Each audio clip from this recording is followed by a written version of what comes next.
ఈరోజు గల్లీ పంచాయతీని ఢిల్లీ దాకా తీసుకొచ్చిన రేవంత్ రెడ్డి ప్రభుత్వానికి మెచ్చుకుంటూ ఆయనకు చేతగాని ప్రభుత్వాన్ని నిరూపించుకోవడం జరిగింది. ఎందుకంటే బీఆర్ఏ అనే వ్యక్తి గ్రామ స్థాయిలో ఉండే మారుమూల ప్రాంతాల్లో పనిచేసే వ్యక్తి.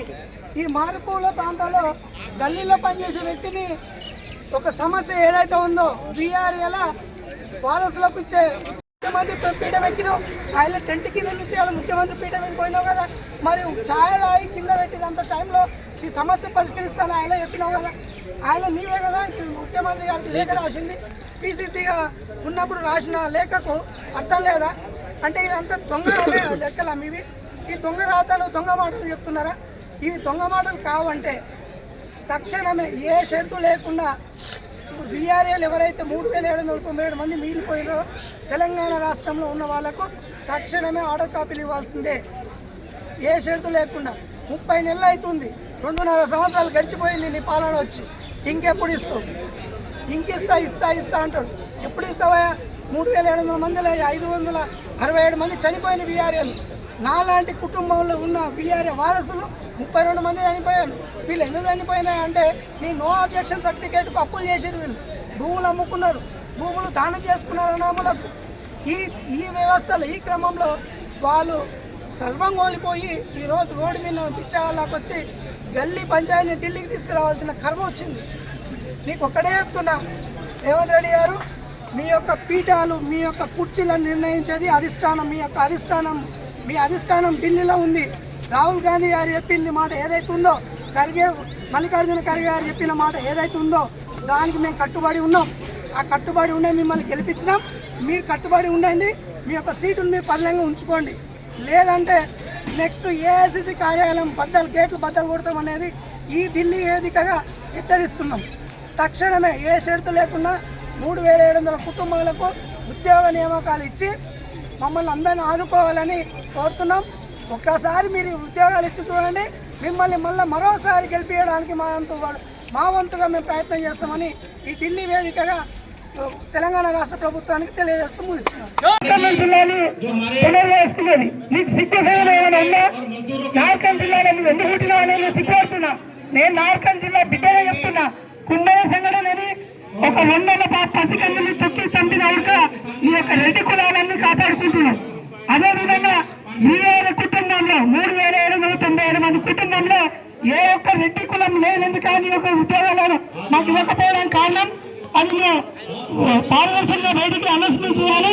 అదే రేవంత్ రెడ్డి గారు, మీరు ఇప్పుడు కళ్ళు ఇవ్వకపోతే, ఇప్పటికైనా ఢిల్లీలో మీ కళ్ళు ఇవ్వకపోతే నెక్స్ట్ మీ యొక్క ఏఐసిసి కార్యాలయం బట్టలు పెడతామని ఖచ్చితంగా సభాముఖంగా తెలియపరుస్తున్నాను.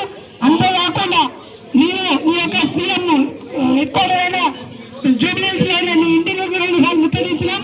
అదేవిధంగా నీ మంత్రులని ఒక సందర్భంలో అసెంబ్లీ జరుగుతున్న కేంద్రంలో వీఆర్ఏల సత్తా అయిన రోజు చూపిస్తే కేవలం ఒక వీఆర్ఏ తలుచుకుంటే అసెంబ్లీ 2 గంటలు వాయిదేసుకొని నీ యొక్క సిగ్గు సైడ్ అనిపించట్లేదు. నీకు ఇంకా ఎంత దూరమైన మేము రాగలుగుతాం.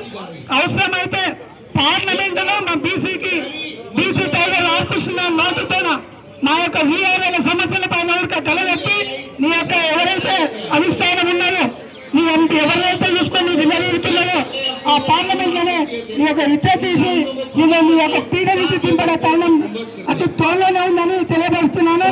రేవంత్ రెడ్డి గారు, అయ్యా పొంగులేటి శ్రీనివాస్ రెడ్డి గారు, వీఆర్ఏ కుటుంబమంటే రెవెన్యూ వ్యవస్థలు ఇవ్వనంత సబ్జెక్ట్ ఉంది అక్కడ.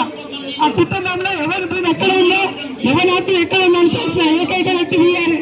ఈ కుటుంబాన్ని నీకు చర్య తీసుకొని రెవెన్యూ శాఖని బలోపేతం చేస్తామని ఇప్పటికైనా కోరుతున్నాను. తక్షణమే నేను ఢిల్లీ నుంచి తెలంగాణకు వచ్చే లోపల నువ్వు మీ మంత్రులతో ఏం మాట్లాడుతావు నాకు తెలియదు. తక్షణమే జీవో ప్రకారంగా ఎక్కడ పొందుపరిచినామో అక్కడ పొందుపరిచినట్టు ఎవరికి రావాల్సిన ఉద్యోగాలకు తక్షణమే ఇవ్వాలన్న డిమాండ్ ప్రధాన డిమాండ్ వేసుకుంటూ నేను ఎవరైతే 30 నెలల జీతం కానీ నాకు సర్వీస్ కోల్పోయినామో వాటి కొడుకు కన్సిడర్ చేసుకుంటూ నాకు ఇవ్వాల్సిందే కోరుతూ ఈ యొక్క అవకాశం ఇచ్చిన అన్నన్న గారికి బీసీ సంక్షేమ జాతీయ బీసీ సంక్షేమ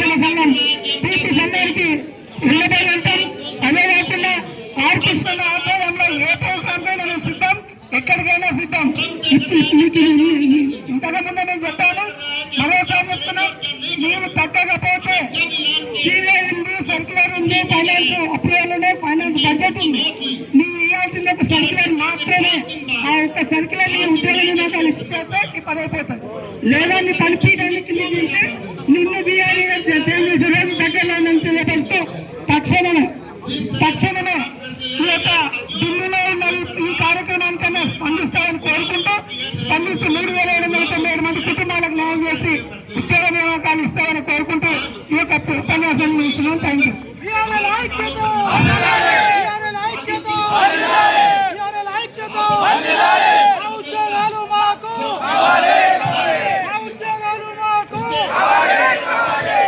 खबरदार